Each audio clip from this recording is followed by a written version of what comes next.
What's good, two-way fam? It's your boy Till here, and I think we're at that point in the year where we can finally surmise our thoughts on NBA 2K20 and honestly just how we feel about the game in general. Now, I know if you follow me on social media, a lot of you have been seeing me being pretty back and forth with 2K20. There are moments that I truly enjoy the game, and then there are other moments that it's extremely triggering or something throws me off about this game to the point that I don't even want to touch it for a few days.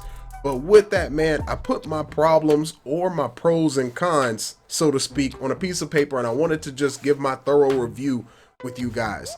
Obviously, you don't see any 2K20 gameplay because right now, man, it's just triggering. It's enraging to play that game right now, and I just don't want to put myself through that personally. So we're going to start off by talking about the builds and the pie charts, man. I felt like us as a community, we weren't informed properly on what this system was going to be in place. Now, I understand that gamers can figure out things pretty quickly and get things right to where we want it to be, but the problem with NBA 2K and that type of logic that I just spoke on is that 2K is a microtransaction heavy game. Now, we've known this for the longest. This isn't anything new. But when you don't explain a system correctly to us in order for us to make an informed decision, you then have people spend money on bad builds like 2K19 and 2K18 to where we're over investing into the game to the point that we aren't enjoying the game anymore, or your devs get reckless statements or reckless tweets on social media because they didn't let us know about certain things that certain builds can do or what the threshold is for certain things, etc, etc. And I think that's just a huge problem. Take this into knowledge here. If you make a certain build at point guard versus the shooting guard position, and you put the same attribute caps in a certain category, we know shorter players have higher ratings in this year's game, correct? You get more badge points starting off at the point guard position versus being at the shooting guard and allocating the same points in those same areas, and you lose out on almost 3 badge points or 2 per category. So it's almost like if you do want to be a shooting guard, you might as well make a point guard and make him 6'5" or 6'6". Now, that was something that wasn't explained to us or even broken down to us. For example, I made my exact two-way slasher build, and a lot of you can go back and watch my videos because I literally highlight it in every single video. If you check out my defensive rebounding and block rating, I made that same build at point guard and it ended up getting 21 defensive badge points versus the 19 that I have on the shooting guard version. And there was no rhyme or reason to it. It literally had the same stats, the same makeup, the same height, body type, whatever the case may be. But because it started off as a shorter build, it automatically got more badge points to it. And when they created this system, I feel like an idea on paper, it probably was good, but they didn't complete its execution. And that's the bad part. I feel like a lot of ideas in 2K20 that they gave to us wasn't completed to execution. And we're going to talk about that in the video, but we're going to go ahead and move on from there because it's something that they could have built off of this, but it wasn't as good as I thought it was gonna be. Now we can talk about badge progression. Now this is something that I think is pretty cool within 2K20 because we now have the option of just playing the game the way we want without having to force ourselves to shoot a ton of limitless threes or a ton of corner shots in order to upgrade a badge. I think it's a good look overall. The problem I have with it was how 2K as a company approached changing the badge progression within the year. Now, of course, a lot of you remember when the game first came out, badge progression was frozen. Some people figured out that you could get more badge progression within 3v3 Pro-Am, and also if you did certain things within my career, you could still benefit and get massive amounts of badge point progression. But then later on in the year with multiple updates, I think we got 9 updates within a 2-month span, they then decided to nerf badge progression, and without any rhyme or reason, they nerfed almost every category. Rather, it was playmaking, where if you threw 30 alley-oop assists, you would get around 50k badge point progression to that category. Then they nerfed it down to like 9 or 7k, and it was absolutely ridiculous. Then if you went into 3v3 Pro-Am, that category was out of the whole picture because now everything was dumbed down as far as getting rep and progression. And I just think how they approach things, it's like just because gamers figure out something in your game that it technically isn't an exploit, you built it that way to perform that way. Let us continue to enjoy it the way it was. Now, the main thing that could have been fixed was the badge progression that was frozen for multiple people who put money into their builds, which is another issue. But then also, it's like you don't have to touch the badge progression, so to speak, because just because somebody figures out how to play your game faster doesn't mean you should punish us for figuring that out. You put it in the game, let it sit. But overall though, the badge progression system, I liked it this year because now with my one build, it can have somewhat of a different play style going into certain categories. Rather we go pro-am, rather we go rec, or 2v2 or 3v3, whatever the case may be. I can go into each of those areas and possibly change up how my player plays altogether, and I think that's a good look. Now the next thing is just a pure con, a pure like dislike in the game, and it's the 99.9 overall varying system. And what I mean varying is something that fluctuates up and down regardless of an outcome. So with that, man, this 99 overall varying system, it's not a good look, and I don't think even on paper it was a good idea. I don't know who was in charge of it, but it wasn't what the game needed.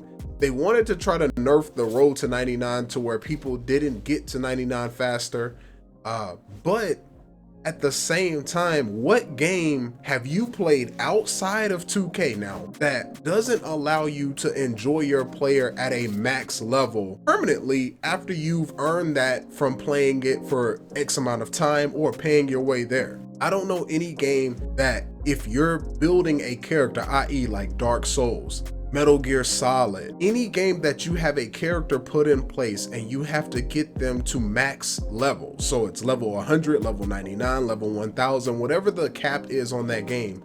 I've never seen a system put in place where that varies once you get close to the top, and it then depends on your performance. But the problem with that now is that even if you win, you still lose in the process. So it could be situations as this, right? We can be in a 3v3 game. You have two bad teammates that are probably just not locked into playing that day. Maybe they're just trolling. They go 1 for 8, both of them from the field, but you manage to go possibly 9 for 15 from the field. You score almost every bucket, or you do score every bucket, and you find a way to get steals, rebounds in the situation and still win the game. But you have a 97.5 overall game. That system is defeating in itself because it isn't rewarding for winning that game or rewarding for finding a way to win at all cost.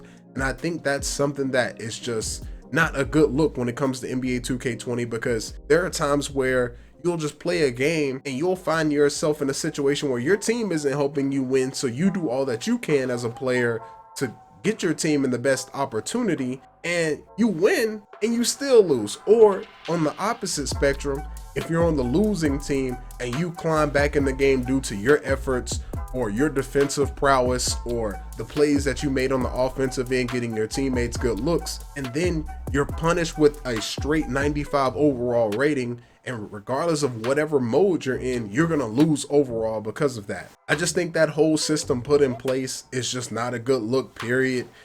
It's a failed concept, and it's something they shouldn't take forward because it's not rewarding. What's the point in putting in the time on a build just to get it to 95 overall, but then say the last levels of your build from 95 to 99, it's just a bonus? What's the point in that? Now, the next thing I want to talk about is the lack of creativity with NBA 2K. And this goes to the neighborhood, the parks, everything that we have aesthetically in the game, because I feel like you have an 8-month dev cycle, and I don't know how many employees they have, but it seems like there's just little to no effort put in this category, because they said the park changed, right? We know the whole Ronnie 2K situation where he says that's not the neighborhood, and so on and so forth. But with that, man, the neighborhood shouldn't even be a thing anymore. Now, I get that you want to be innovative and creative and different from most other sports games. I'm not saying we always have to have matchmaking either, but there can be a fine middle with this, especially when it comes to how games have hubs now, right?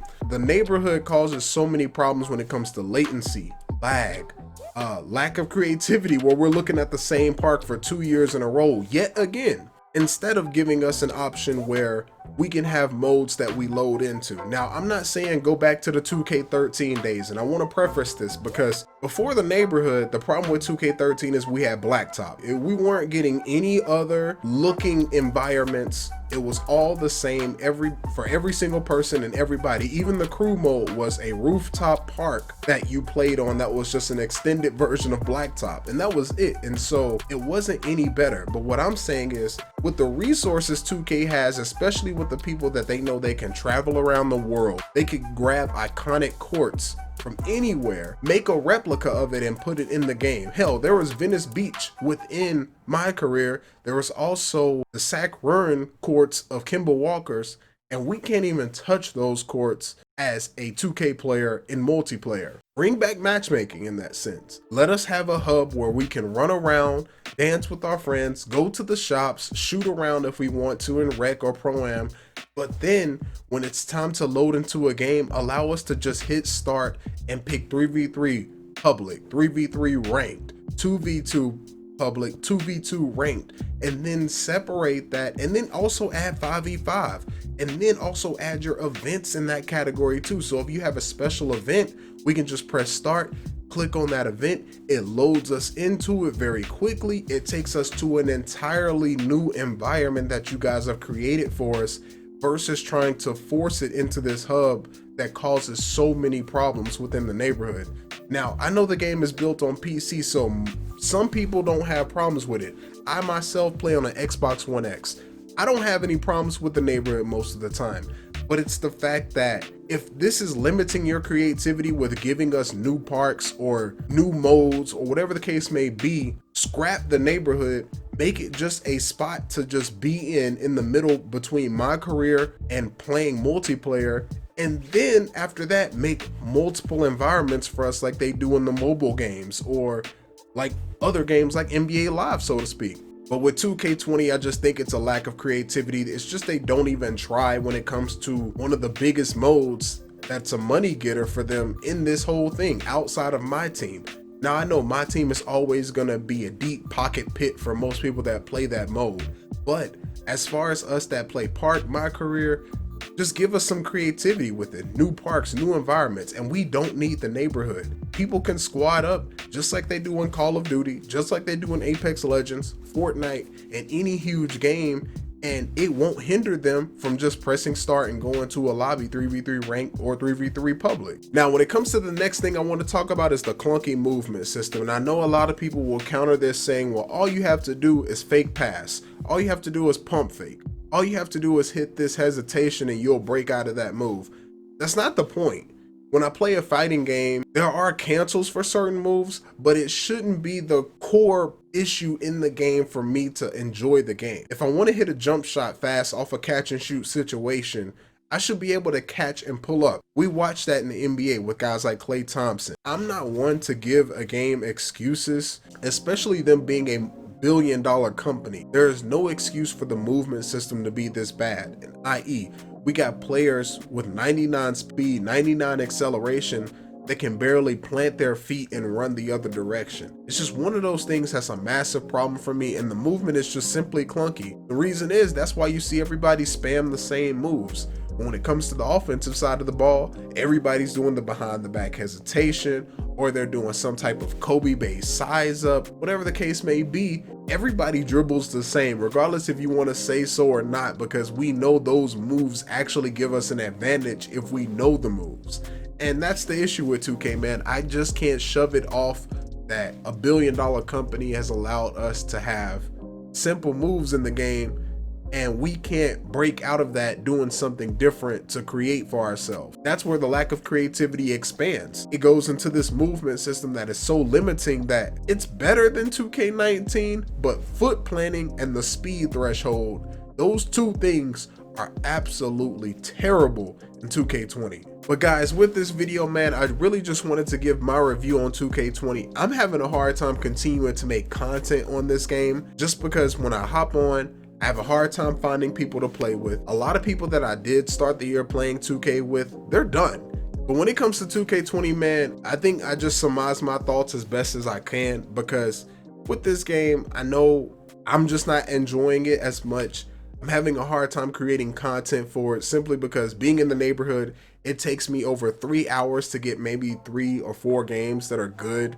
And the reason is a lot of times is I'm not always waiting on people to get games. And I know a lot of you may say, oh, well, just find a squad that you can run with. Man, people got lives out here, and a lot of times I can't find multiple people that's always available for me to pick up and run, and then also those people that complement my playstyle too. And so with that, you're waiting 20 minutes on a spot before the next game. Then after that, that team chooses to hop off the spot. Then you're waiting another 10 minutes for somebody to hop on the spot. There have been so many times that I've waited 30 minutes for a game, and I know some of your other excuses may be, well, go find another court. You do that, a squad rolls up on you. And it's just a endless cycle of just BS that if we just had matchmaking, it would just be so much more enjoyable to watch 2K20 content or 2K content period, from streaming all the way down to recording content on YouTube. And two, it would be better for the consumer, those people who have to get off work and they just want to enjoy your game playing multiplayer for a little bit. They can hop on, get 2 or 3 games and hop off without spending 4 or 5 hours a night trying to play. As a game, man, they aren't pushing the envelope. They don't care. And I just think, like, as a content creator without a logo, you don't have a voice to do anything because you just have to deal with it because, hey, long as you're getting views, you're just gonna still play the game and do what you gotta do. But hey man, I just wanted to come out and make this video with you guys and just talk to you about my thoughts and my honest review about 2K20. It's just not a good game from an aspect of like the system put in place for players. It's not a player friendly game. And I'm not gonna sit here and act all year that, oh, we just have to fight through this. We saw this in 2K18. We saw it in 2K19 in the beginning, and now it's 2K20, and there's just always a massive problem. And hey man, it is what it is, but I definitely appreciate you guys that support me, the two-way fam of course. But we're gonna try to make it through the next 6 months, doing what we gotta do as far as trying to keep content flowing for you guys, because I just want to make it to 2K21 or NBA Live 21 or whatever it's gonna be called. With that, man, I appreciate you guys. I wanted to share this with you. Let me know in the comment section, what are your thoughts on what I said, and also just with the game in general, man, because hey, I appreciate you, and I'll see you in the next one.